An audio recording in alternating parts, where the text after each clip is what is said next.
Беларустун тышкы иштер министри Максим Рыженков Кыргызстанга болгон расмий сапарынын алкагында делегация менен бирге Кыргызстандын улуттук тарых музейине барды. Маданият, маалымат жана жаштар саясаты министрлигинен билдиришкендей, конокторду музейдин директору Назгүл Өмүрзакова тосуп алып, кыргыз элинин тарыхын, маданий мурасын жана мамлекеттүүлүгүнүн калыптануу жолун чагылдырган экспозициялар менен тааныштырды. Экскурсиянын жүрүшүндө делегация археологиялык жана этнографиялык коллекцияларды, ошондой эгемендүү Кыргызстандын өнүгүүсүнө арналган көргөзмөлөрдү көрүп чыкты. Музейге болгон сапар Беларусь тышкы иштер министринин расмий иш сапарынын маданий программасынын алкагында өтүп, эки өлкөнүн маданий гуманитардык кызматташтыгын бекемдөөгө багытталганы белгиленди.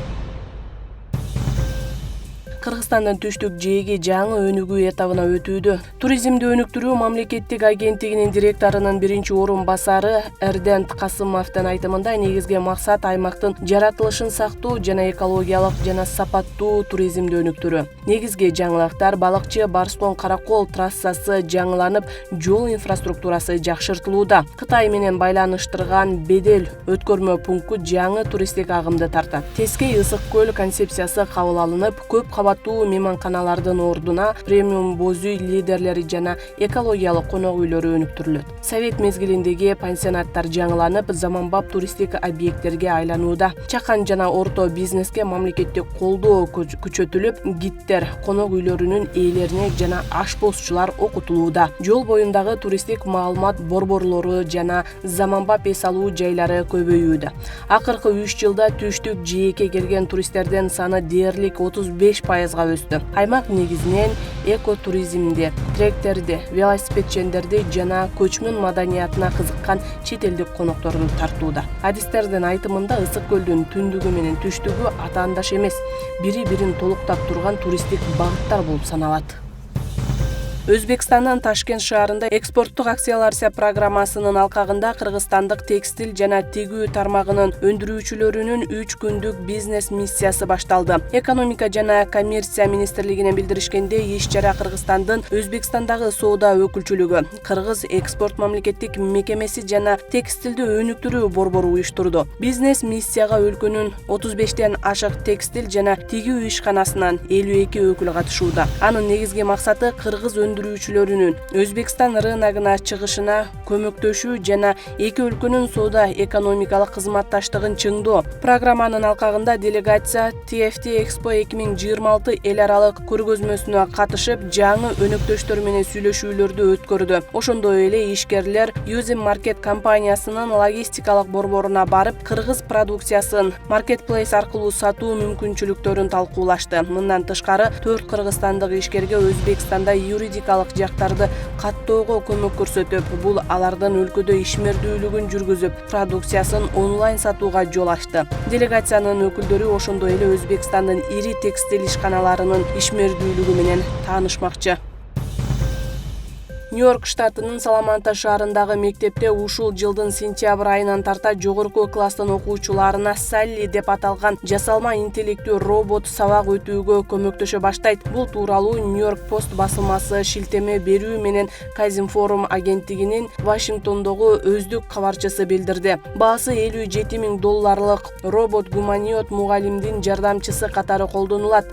Саллинин чачы күрөң, териси латекстен жасалып, колдорун кыймылдата алат. Бирок ал класс ичинде өз алдынча басып жүрө албайт. Алгачкы этапта Салли программалуу роботехника жана жасалма интеллект сабактарында гана колдонулмакчы. Роботту иштеп чыккан Realbotics компаниясы жана мектеп жетекчилиги Салли эч качан жандуу мугалимди алмаштырбай турганын, ал болгону окуучулардын заманбап технологияларга болгон кызыгуусун арттыруучу кошумча курал катары кызмат кылаарын белгилешти. Эске салсак, буга чейин Кытай адам сымал роботторду иштеп чыгуу боюнча дүйнөдө лидерликке чыкканы кабарланган.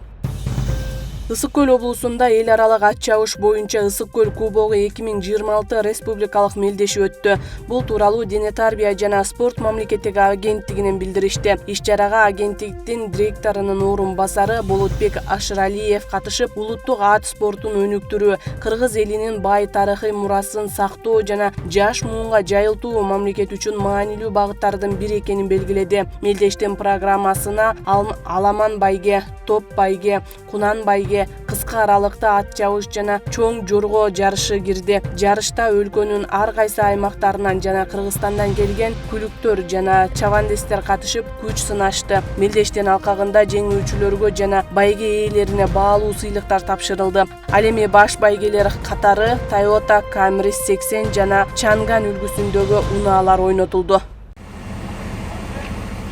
Президент Садыр Жапаровдун тапшырмасына ылайык 2026-жылы республикалык бюджеттин эсебинен Ош шаарында 10 мектеп курулат. Өлкө башчысы Ош шаарындагы мамлекеттик мектептер 2 эседен ашык жүктөө менен иштеп жаткандыгына токтолгон. Экинчи борбордогу мектептердин жетишсиздиги билим берүүнүн сапатына терс таасирин тийгизбештиги керектигин айтып, инфратүзүмдүк тартыштыкты жоюу үчүн жаңы мектептерди куруу заман талап экендигин белгилеп кеткен. Пандустан мына жерде атайын лифт каралган.